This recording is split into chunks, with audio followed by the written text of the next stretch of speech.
an extremely famous Churchill speech. Turning once again, and this time more generally, to the question of invasion, I would observe that there has never been a period in all these long centuries of which we boast when an absolute guarantee against invasion, still less against serious raids, could have been given to our people. In the days of Napoleon, of which I was speaking just now, the same wind which would have carried his transports across the Channel might have driven away the blockading fleet. There was always the chance, and it's the chance which has excited and befooled the imaginations of many continental tyrants. Many are the tales that are told.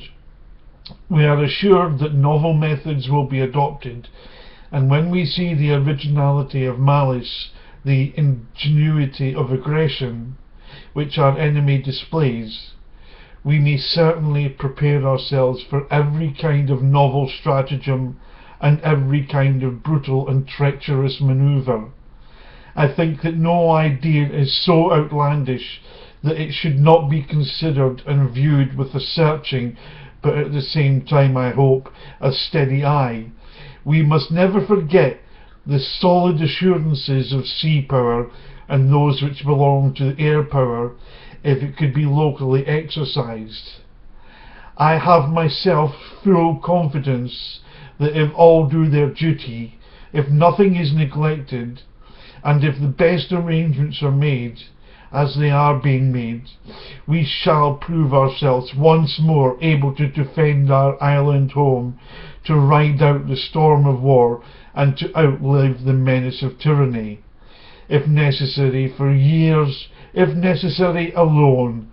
At any rate, that this is what we are going to try to do, that it's the resolve of His Majesty's government, every man of them, that it is the will of Parliament and the nation, the British Empire and the French Republic, linked together in their cause and in their need, will defend to the death their native soil, aiding each other like good comrades to the utmost of their strength. Even though large tracts of Europe and many old and famous states have fallen or may fall into the grip of the Gestapo and all the odious apparatus of Nazi rule, we shall not flag or fail. We shall go on to the end. We shall fight in France. We shall fight on the seas and the oceans. We shall fight with growing confidence and growing strength. In the air, we shall defend our island, whatever the cost may be. We shall fight on the beaches, and we shall fight on the landing grounds. We shall fight in the fields and in the streets. We shall fight in the hills. We shall never surrender.